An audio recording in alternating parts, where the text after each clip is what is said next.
Um, my name is Ben Blay. I'm joined by Cody Corbis. He is a wonderful flight attendant from a major US airline who has, just like the rest of us, survived the COVID pandemic and all the ups, downs, and wayward moments that we've all had. I've invited Cody to join us today to talk about the airline industry and the ups and downs of the pandemic, as well as how that can relate to the why, the movement, and the changes that we've all seen in our day-to-day lives through the pandemic. So Cody, if you'd like to introduce yourself, the floor is yours. You're on mute. Okay, there we go. It wasn't letting me do it. Well, hi, I'm Cody. I am based in Chicago. I'm from Ohio originally. This is my 4th year now of being a flight attendant. I can't believe it's been 4 full years. But anyway, so yeah, the pandemic, oh my goodness, it just made everything a hot mess, as you all know, and especially in the airline industry. It's just your job changed almost overnight from being a very service-oriented to being very safety and cautious of obviously the pandemic and other people's, let's say, views of how they should go about the pandemic. So it was definitely a very interesting shift, and it's good to see how hopefully now it's going to get back to whatever normal will be. And I'm sure with the why, there's been many changes and differences that you've had to adapt to. And yes, like I said, hopefully it's in the path back to whatever normal will be. So Before we get started into the nitty gritty of how the airlines and the why kind of have lived the same life the past few years, I know everybody wants to hear it. It's been a rough couple of years. Can you maybe tell us one of your horror stories or one of your funny stories to kick things off? Okay, so really, this is the worst. Oh my gosh, this is the most mortifying day of my life. So we used to hand out these sanitizing wipes the minute that people, well, obviously during the main brunt of the pandemic, we handed out these little sanitizing wipes to every single passenger that got on the plane. So I'm standing there at the front of the plane, like, hi, welcome aboard, whatever.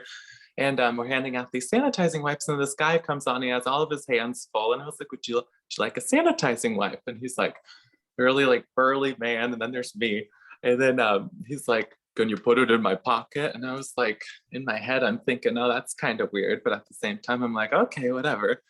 So I go to start handing this man his sanitizing wipe, and I go to slide it into his pocket, and he goes, I'm at my shirt pocket. Oh my god, I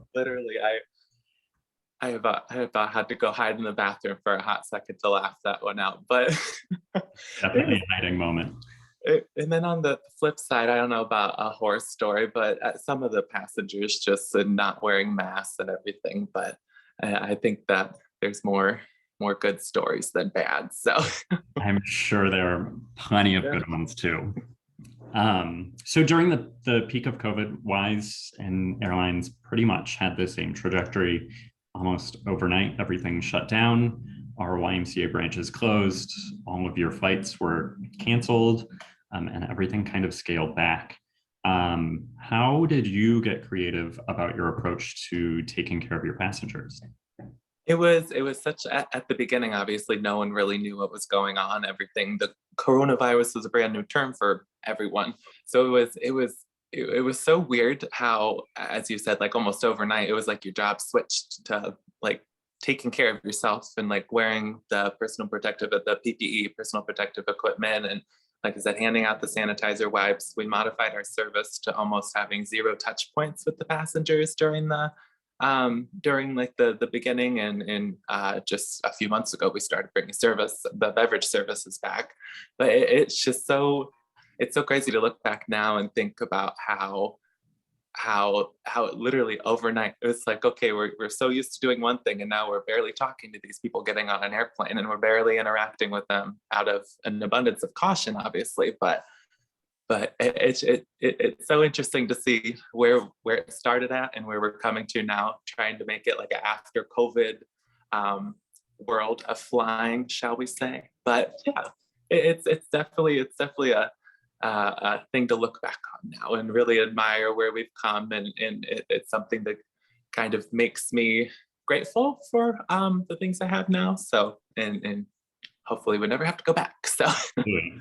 Okay, I mean, and for the Y folks on the call, we'll have some question and answer time at the end, but even just thinking about from the Y perspective, YMCA's overnight closed their doors, but we were still working, and a lot of YMCA's were still functioning as part of a community, and we were making calls to our senior citizen members. I know many YMCA's started doing food distribution work.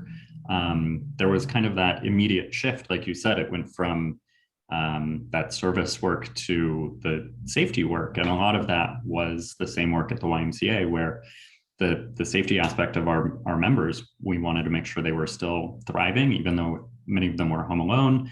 We wanted to make sure they still had access to food, et cetera. So some pretty strong parallels there. As people have come back, how have your passengers changed? I mean, we've got members who have never joined, who have never been part of the Y, but we also have our old members coming back who have either old expectations or they don't know the new expectation. How have your passengers changed? I think it's very leisure based now. So we typically have two types of passengers on board the airplane. It's either business or leisure. Leisure, as in people going on vacation, or depends on the destination you're going to as well. But pre-COVID, pre-pandemic, it was, let's just say you're going Chicago to New York. Oh my gosh, that plane was like full of business people, either going on like a day meeting trip, or it just depends on the route. But then let's just say you're going to Orlando. Well, what's in Orlando? Disney. So you're going to have a plane full of children. But now it's interesting because I feel like it's almost, I would say almost 90 to 95% leisure based, because a lot of they're coming back in baby steps, the business travelers. But it's almost, in my experience, it's almost all people who either have flown maybe once or twice a year, and now, since COVID is hopefully near the end and everyone feels more comfortable to travel again, then they're starting to, because there's a huge burst in people wanting to travel. Obviously they haven't been able to do it as much in the past few years, so but it's definitely, I would say, more leisure based now than pre-pandemic levels, and it'll be interesting to see in the next few months if business travel will still inch back, or if it will still be a leisure-based industry now. So you mentioned that a lot of people who have only flown once or twice are now filling the airplanes. Can you talk about how kind of there's maybe a little bit of a re-education of your passengers and how you manage that personally? Yeah, so let's just go back to like Chicago to New York. Almost every, like I said, a lot of people on there would be a business traveler. So they know, like, the minute they get on an airplane, they need to find their seat. They know how to locate their seat. They need to put their bag in an overhead bin. They need to sit down, fasten their seatbelt. They know the drill. But then some of the more infrequent flyers, shall we say, they they get on the plane. They're flustered. They probably don't like traveling. They get stressed out. They have anxiety about it. They're with their family, by themselves, whichever the case may be, but they don't know how to find their seats. They and for the airlines, we have a very strict we have to close the departure door, or close the entry door on time, to ensure the on-time departure. Well, in an infrequent traveler's mind, they might not understand that we have a very small timeline to close the door, get all the duties done, so we can be on our way in a timely fashion. So I think that's another big change that's happening too, is as more leisure people are coming, they're, I guess, not, which is totally understandable, they're not necessarily aware that we have all these things we have to do in a certain amount of time. But like I said, it's very interesting, and I think we've had to adapt more because there's more infrequent people, more people need help stowing their bags, finding their seat, just everything that our job is there to do, I guess you could say. So Yeah, definitely. It sounds like far more work. How has that approach evolved as more passengers have come back? I mean, at the peak of the pandemic, you may have had more time, but now it sounds like that's kind of 150, 200 people rather Mhm. than 10 people you might have had at the peak to educate or re-educate. For sure. So in the brunt of COVID, oh my gosh, there was one flight, I forget where we were going, but there was one passenger on board. And it was just that was like the most eerie feeling, because it went from the beginning of 2020, it was like the busiest, just come down from 2019, which was like the busiest year for travel in history of travel. And then beginning of 2020, obviously, it just went uh, out of nowhere. There was no one. So it was so weird. But now, since the more people are coming back, almost every flight I've been working recently has been completely full, if not overbooked. But it's definitely, it's a little bit more stressful, but I think you just have to know how to handle that stress and understand, put yourself in their situation to understand.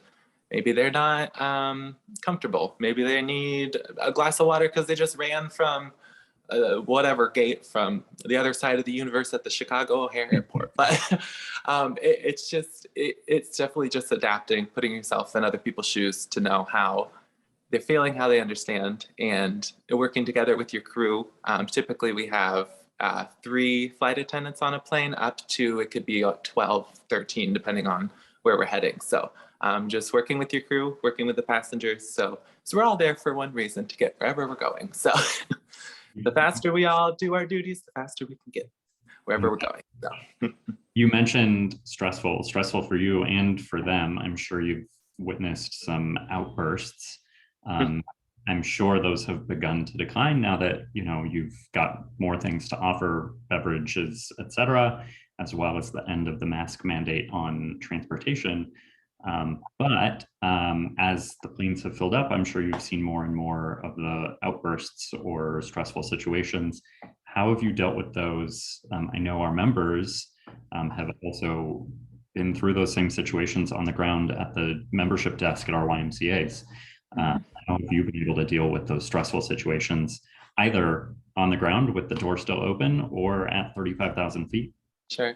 So one thing for flight attendants, so what we're trained to do is, if there's any type of altercation, especially during COVID. So if someone wasn't wearing their mask and we were still on the ground, the door was still open, the jet bridge was still attached, we hadn't started taxiing out to take off.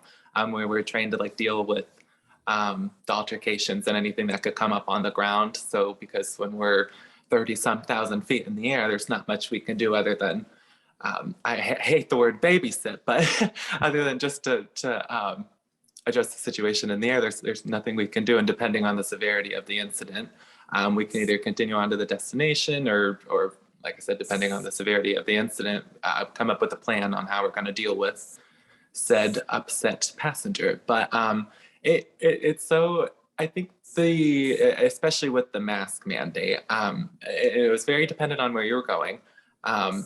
And just depending on people's beliefs, it was just so hard to be, I hate to use the word mask police, but our job really turned into just enforcing people wearing their masks. And it was so hard because sometimes people would put it on and take it down right when you walk away, and then another passenger saw it and would get mad at the flight attendant that they weren't enforcing it. And it's we have up to 200 people that we're trying to make everyone happy and try to,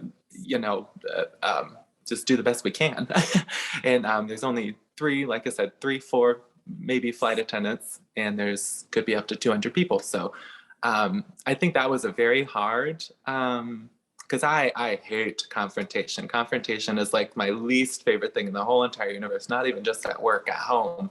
I don't even like yelling at my cat when he does something bad. But anyways, but it was a very difficult transition to have to be the enforcer and have to be the one to tell someone that they're not adhering to the federal mandate.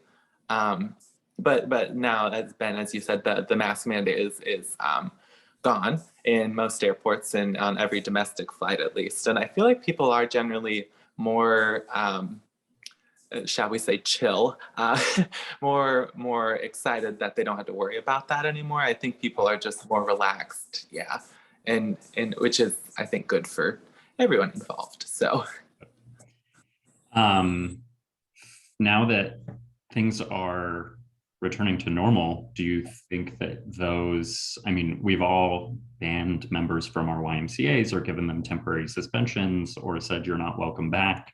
Now that things are returning to normal and hopefully that has sort of ended, do you think those people are returning, or do you think, what do you think the next steps are for your passengers?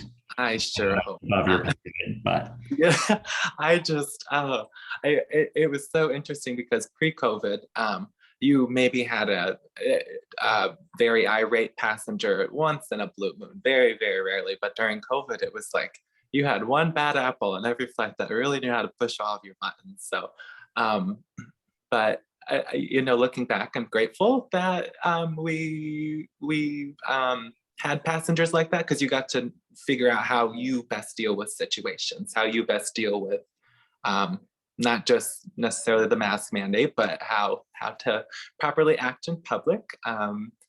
It was definitely a big shift for my perspective of my job too.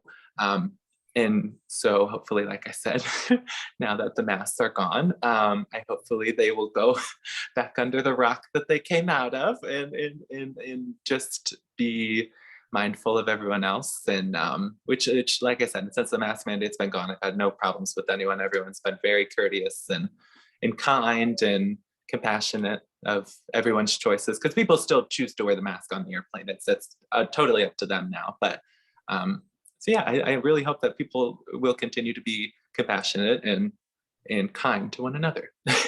yep, I think that's an everyday wish that we should all have. What are you excited about next as we inch back to normal? Oh gosh, our job is like, as a flight attendant, it's just so much fun. It's just, you get to interact with all these people. You get to talk to them about, they could be going to, I don't know, on a bachelorette party. They could be going to a family vacation. That we could be doing all of these different things. So it's just, I love interacting with people. I love being on the beverage cart and just, I don't know, just like making someone's day a little bit less stressful, or just on the flip side, if they had a stressful day, if we're delayed, or just letting someone vent to you. And I think it's becoming a lot more back to what it used to be. It's because, like I said, during COVID, it was just like, oh my gosh, here we go again, another person not wearing their mask. But it's definitely becoming more fun as the days go on, because the mask mandate just dropped not long ago. So, but yeah, I'm excited for it to go back to being the job that everyone signed up for, which is providing service, providing people with a great, reliable flight, and hoping that they liked their experience and want to come back and fly us again. So yeah, I'm excited for it to be back to normal. So. That's what everybody at the Y is really excited for too, is, back in the day, you used to sit at the front desk and chit chat and gab, and sometimes we had members that would come in just to talk, and a lot of that ended during the pandemic. Some of them wouldn't even work out.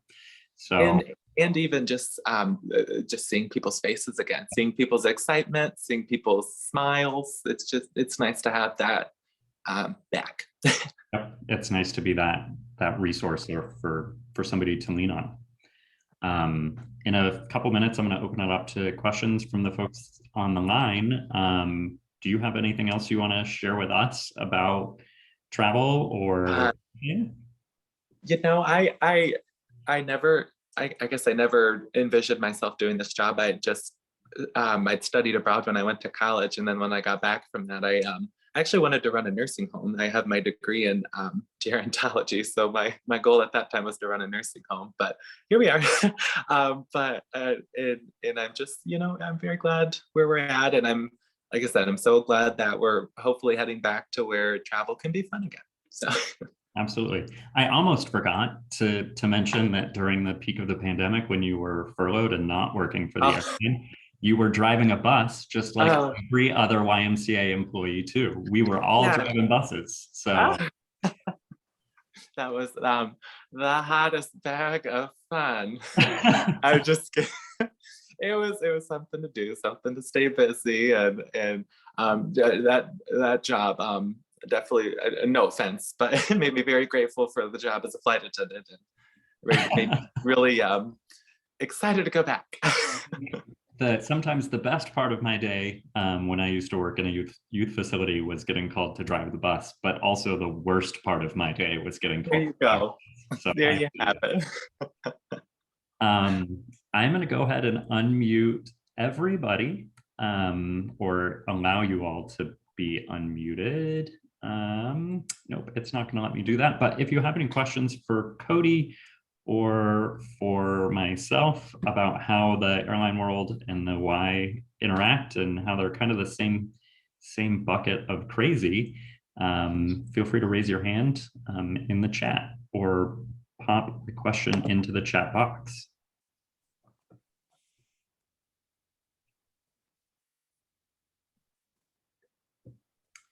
Well, with no questions there, I'm going to make you tell me one. Oh, we've got Barb with her hand raised.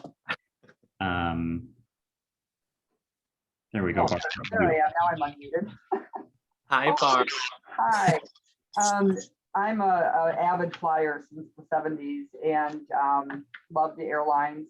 And my question is that as a crew with your customer service, are you as a team getting back to wanting to be filled with customer service again? Because there have been, not just with COVID, but there have been blocks of time that service has changed in the air. And a lot of us long timers really miss the customer service, and it became so mechanical. So are you as a team starting to talk about bringing it back to simple things like folks that you were talking about? 90% of the people are first-time flyers now, are flying, you know, with their families and not as excited as other flyers, if that makes sense.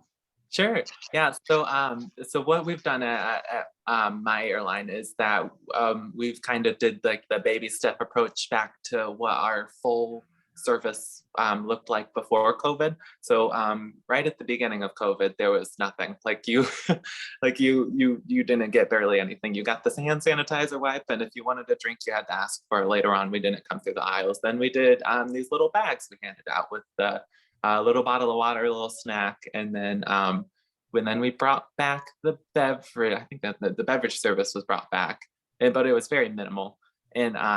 And then like for first class even, it was all like pre-portioned, pre-packaged, less touch points. You threw a cheese plate at a person, which before COVID, it was like all like depending on how long the flight is, of course, it could have been like a hot meal where you had to cook all the meals. You had to do the hot nuts, you had to do a hot towel, all these different things. So they're bringing back stuff very small chunks at a time. So for instance, April 18th, they just brought back in main cabin, they didn't have any type of alcohol, any type of food for purchase. So they just brought back, they're phasing that back in as of April 18th. So, and that sounds very, very small, but as you know, as a very frequent flyer, people really enjoy, whether it be a cocktail, glass of wine, or something more than a cookie on an airplane. So people are very excited about that. And I think as flight attendants too, everyone, especially during the pandemic when we weren't doing anything, if someone rang their call button, they're like, I got it. Like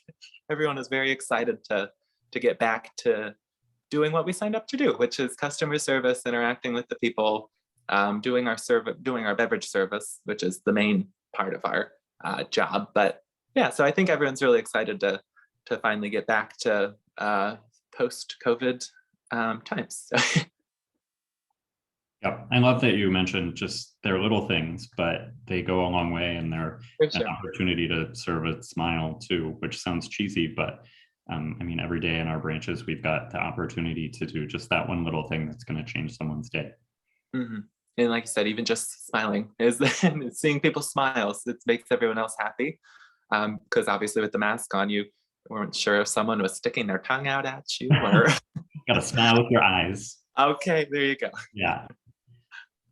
Do we have any other questions for Cody? Not even about a horror story or anything. Never. Never. Nothing bad happens on Cody's flight. Never. Well, everybody, thank you all for joining us. This recording will be live in our end of the month newsletter here in about 4 days.